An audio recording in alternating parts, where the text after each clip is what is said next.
देखो भाई, मैं द बॉयज को उसके पहले सीजन से फॉलो कर रहा हूँ।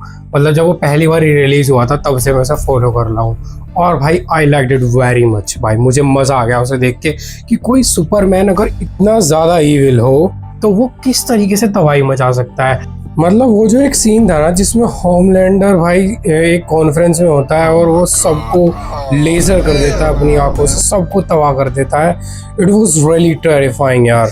मजा आ सकता है मुझे देख के कि हाँ भाई सुपरमैन इतना बैड होगा तो कितना ज्यादा तबाही मचा सकता है वो। ठीक है, तो मुझे बहुत ही ज्यादा पसंद आया था पहला सीजन। तो भाई फिर एंट्री होती है हमारे कैरेक्टर ह्यूई की। ठीक है, जो एक नॉर्मल ह्यूमन था और उसकी गर्लफ्रेंड को ए ट्रेन उड़ा देता है।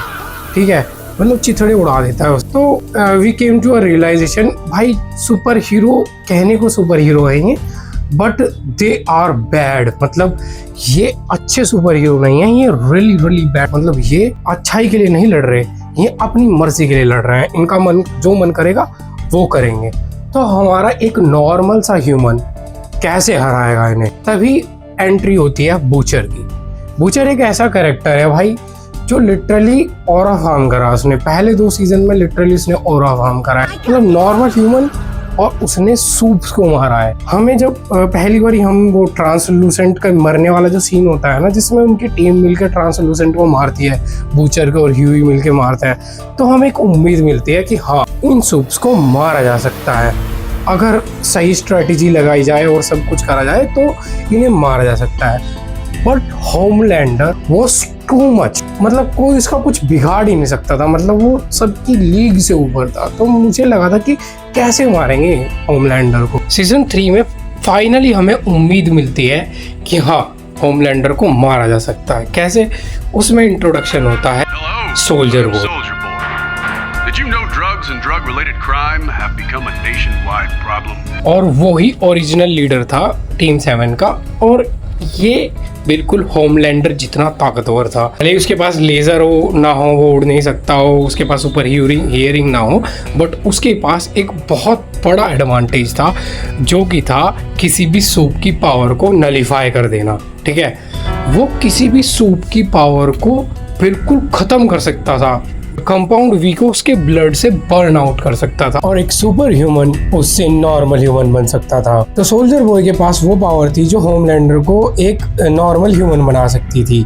और वो यही करने का ट्राई करते हैं सीजन 3 में, जो कि उनका कामयाब नहीं हो पाता क्योंकि बूचर ने उसमें टांग अड़ा दी थी। उसके बारे में हम कभी फिर बात करेंगे। तो भैया बात है लास्ट एपिसोड में। लास्ट एपिसोड में क्या हुआ? I really don't like it भाई। बिल्कुल भी मुझे पसंद नहीं आया लास्ट एपिसोड में जो भी हुआ। हमने होमलैंडर को पहले सीजन से 5वें सीजन तक इतना ज़्यादा बिल्ड करा कि उसे कोई मार नहीं सकता, कोई कुछ नहीं कर सकता। और फाइनली उसे V1 मिल जाता है जो उसकी पावर्स को और बढ़ा देता है। मुझे लगा था जो फाइनल एपिसोड होगा ना ये एवेंजर्स एंड गेम की तरह होगा। यहाँ पर बहुत ज़्यादा तबाही मचेगी, बहुत सारे लोग मिलके होमलैंडर को हराएंगे और काफ़ी ज़्यादा लड़ाई होगी यहाँ पे। ठीक है, बट ऐसा कुछ भी नहीं हुआ।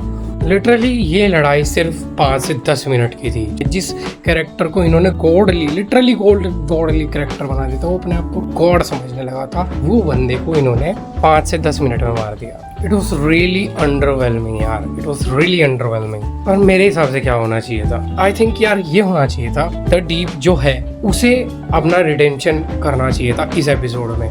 भले ही एपिसोड 2 घंटे का बन जाए, I don't care. The deep को ये समझना चाहिए था कि कभी भी होमलैंडर उसे एक्नॉलेज नहीं करेगा, क्योंकि होमलैंडर ने उसके मुंह पे बोला था कि मैं तुझे पहले दिन से डिस्पाइज करता हूँ। ठीक है, मुझे कभी भी तेरे लिए रेस्पेक्ट नहीं आई और कभी भी मैं तुझे रेस्पेक्ट नहीं करूँगा। इस टाइम पे डीप को समझ जाना चाहिए था कि हाँ होमलैंडर से कभी भी कोई रिस्पेक्ट नहीं देगा, तो उसे रिडेम्पशन आर्क करना चाहिए था अपना। और उसे अपनी सी है, उसके क्रीचर हैं जो एनिमल्स हैं, उन्हें भी किसी तरीके से बनाना चाहिए था या कुछ भी करना चाहिए था। आई डोंट नो, बट उसका रिडेम्पशन दिखाना चाहिए था। ठीक है, और वो फाइनली बूचर और उसकी टीम के साथ मिलके होमलैंडर के खिलाफ लड़ना चाहिए था। और रायन भी इनके साथ मिलना चाहिए था, जो कि मिला, बट वो उतना बड़ा रोल नहीं था रायन का इसमें। तो ये लड़ाई ना एवेंजर्स एंड गेम या एवेंजर्स इन्फिनिटी वॉर की तरह होनी चाहिए थी। मतलब एक तरफ बूचर और उसकी टीम, जिसमें बूचर के साथ Hughie, Mother's Milk, Kimiko, Starlight, Ryan और ऊपर से डीप भी उनके साथ मिल जाता है क्योंकि उसे भी अपना रिडेम्पशन आर्क करना था। और दूसरी तरफ है होमलैंडर, जो अब बिल्कुल साइको हो चुका है।